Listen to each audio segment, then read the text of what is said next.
again and buying a bigger, better home in Woodinville, which is another like swanky suburb of Seattle. At this time, it's like wine country. I don't know if it was exactly that in the 90s. Okay. But it's like this quaint little picturesque little wine town, basically. Like I'm thinking Sonoma, you know. And you guessed it. He bought more life insurance policy. Sweet. Right. So their relationship deteriorates like almost instantly. Cynthia realizes that Randy is domineering. He wants to be in complete control. There are accounts that he was extremely abusive to all three of the boys, so her two sons and his own, making them do like things like kneel on rocks as punishment, like gravel, or run around outside in their underwear, no matter what the weather was. Doing lunges back and forth across the lawn until they could barely move their legs. Just weird and unusual punishment for kids that are like 11 years old and under, you know? Yeah. And again, her closest friends and family notice that there's a huge change in her mood and her behavior, and she just is no longer like herself. She regrets the marriage, but due to her religious beliefs, she won't seek a divorce. So ultimately, the choice to end the marriage is taken away from her because she is drowned to death while rafting with Randy and the kids at Lake Sammamish. I'm saying it wrong. Sammamish. And that was July 23rd, 1991. It's just shy of their first anniversary. One thing I wanted to know is this is the same lake that Ted Bundy abducted, not one, but two young girls on the same day. Oh, the same day? Yes. He took, and it was a packed like park, like everybody was at the lake during this time. He made off with one girl, and while police and people are investigating and looking for the one girl, he made off with the second girl. Ted Bundy. Yeah. So again, it's just like there's this, I don't know, is there a handbook that they like got circulated in the 70s and 80s and 90s about like where to go and where to be and how to do this shit? Maybe. Or it just feels, I feel like there's this weird vortex in this area. This weird convergence of serial killers and murderers at Lake Sammamish on this day in 1991. I don't know. Maybe they're haunting the place. Maybe they're like, hey, do this. So Randy's account, if you want to believe him, is that they were out on the raft in the lake. The kids were in the designated swimming area where they had lifeguards. They were swimming in that little roped off area. Her and Randy get on the raft and they go out. She decides she wanted to go swimming. So they find a little area where, you know, it's out of the main. Secluded. Yeah. Of course. They're both in the water on either side of the raft. And then he says a swell of water from a speedboat came and tossed the raft. And Cynthia got trapped underneath it. And he says he eventually got the raft turned over, got her on it, but that he was a poor swimmer and it was difficult.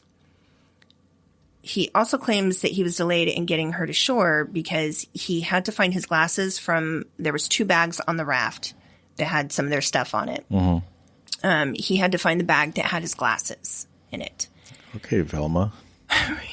So he said that he was afraid that he couldn't make it to shore because he couldn't see. I need glasses for distance. I'm pretty sure that at some point I would know, listening, that there are people on a shore, knowing the direction that I came from, that I would just go back to that direction and I would kind of try to find the people that I heard. Right? Yeah. But there again, I'm not a murdering insurance frauder. So when he finally pulls into the shore, he located the boys who had been left in that designated swimming area for hours at this point to go and get a lifeguard quickly, but not too quickly because he didn't want to cause a stir so that, emergency services wouldn't be able to get in. Yeah. So basically he was like, run, walk, whisper to the lifeguard, tell them your mom is drowned, and don't create a panic. Yeah. Right. So rescuers would try to resuscitate Cynthia at the scene, but she was pronounced dead. Witnesses claimed that Randy was calm and detached while the rescue team was working on her. He was like leisurely rowing to the shore, even after lifeguards were trying to signal to him and get his attention that he could not come into the designated swimming area. Mm-hmm. So they saw him. If he had his glasses on and he could see them and they're waving to him and they're saying, no, you need to go over there. Why wouldn't you be like, hey, come to me. Yeah. I'm in trouble. There again, I'm not a killer. I don't know. It was even said, and he confirms this during his testimony, that at the trial, you know, he gives over 20 hours of testimony himself, which is, in my opinion, you're an idiot. Yeah. You need to shut the fuck up. You didn't do yourself any favors. So while they're working on her, trying to resuscitate her, he's calmly deflating the raft and folding it up and making sure that everything is good to go so that when the rescue team is ready to go, emergency services is ready to go, that they have all their belongings and they're ready to go with her. People didn't even recognize that he was there with her, that he was associated with her whatsoever. Wow. Right. He just totally disconnected himself. Completely. So he obviously was not comforting her children or his son during this time. They're standing there watching their mom, you know, dead, essentially. Yeah. He's not concerned with what's happening. He is folding a goddamn raft. People also said that he, at one point, had kind of walked off and was not interested in what was going on at all. People, they were asking, is anybody with her? And the sons were like, yeah, he's her wife. This is our stepdad. Yeah. And he's off to the side, la-di-da. Right. It was also said that if something had fallen off the raft, it would have sunk instantly in the lake. So the sheriffs did a reenactment several times to see if the raft had come over her head, would there not have been air trapped? Yeah. Yes, there would have. She would not have drowned from that. And she was a good swimmer. Also, the bags that he said he got his glasses from would have had to have sunk instantaneously. Is it the deep part? I don't know. Yes, they were in a deep part. Oh. Yeah. So, deep enough to have speedboats be able to go through. Okay. So, yeah, you're not in the shallow part of the lake. Okay. So, you would not have found those goddamn glasses. No. Essentially. No.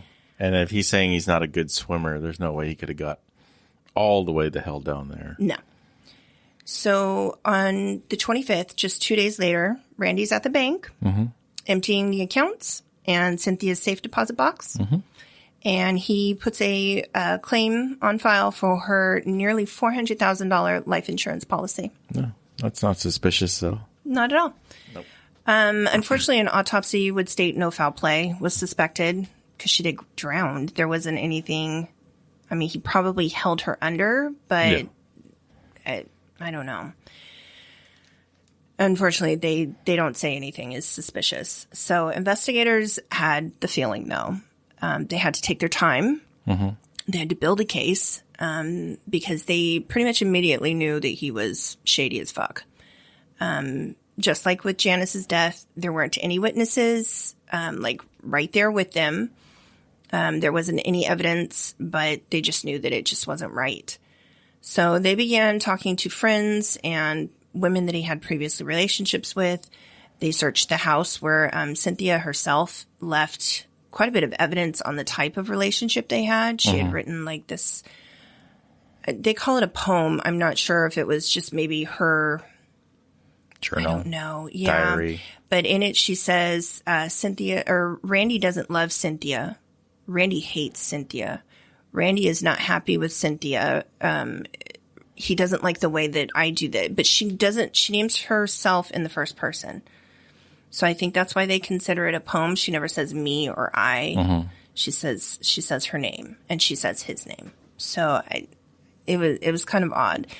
Very depressing because if you think of somebody who's being emotionally, maybe physically abused in a relationship, that they have to disassociate themselves to put something down in paper, it just kind of really made me sad. Like, how much have you just given up? Or yeah. That you can't say, my husband hates me. My husband definitely does not love me. It's first name basis. She's definitely third personed herself and is looking at the relationship from outside and disconnected herself. Right. It's sad. Yeah. And it's really sad because of her religious beliefs. She would not have looked for a divorce. Yeah. So while there, they also find a shit ton of books on Vietnam, purchased uniforms, war memorabilia, some of which had tags and receipts with it. There was also stolen machines and equipment from his numerous jobs that he should not have had at the house whatsoever. No. Another stunning find was scuba gear that they would learn that Randy knew very well how to use. He was a very strong swimmer. They found his instructor, and his instructor said he was exceptional. Sweet. Right. And like I said, reenactments on the lake would prove that shit just could not have gone down the way he said it did. Yeah. Then they started finding the pattern of the insurance fraud, as well as just trying to get like survivor benefits for Janice's daughter, whom he had no custody of. He had her for maybe 2 weeks after Janice passed away. And then she went to her dad's. So he tried to get survivor's benefits for her. Basically, all of his lies, all the bullshit caught up to him, and they just built this case based on what a shitty person he was. So in October of 1991, Randy is arrested on charges of first-degree murder in the death of Cynthia, and the trial would end with Roth being convicted on April 22nd, 1992, of 3 charges. So first-degree murder, theft from home insurance, and theft from Social Security.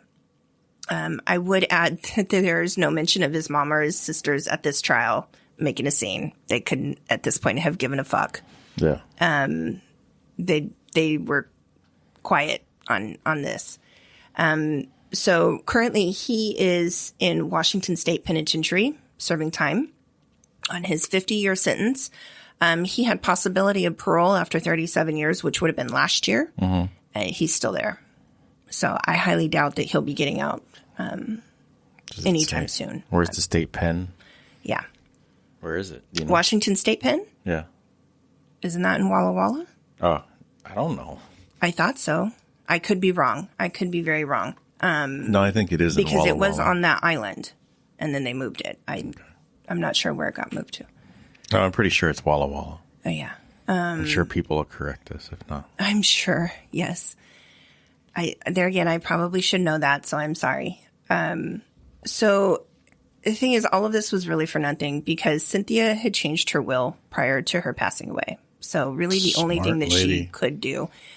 In the new will, she named her close friend guardians for her son.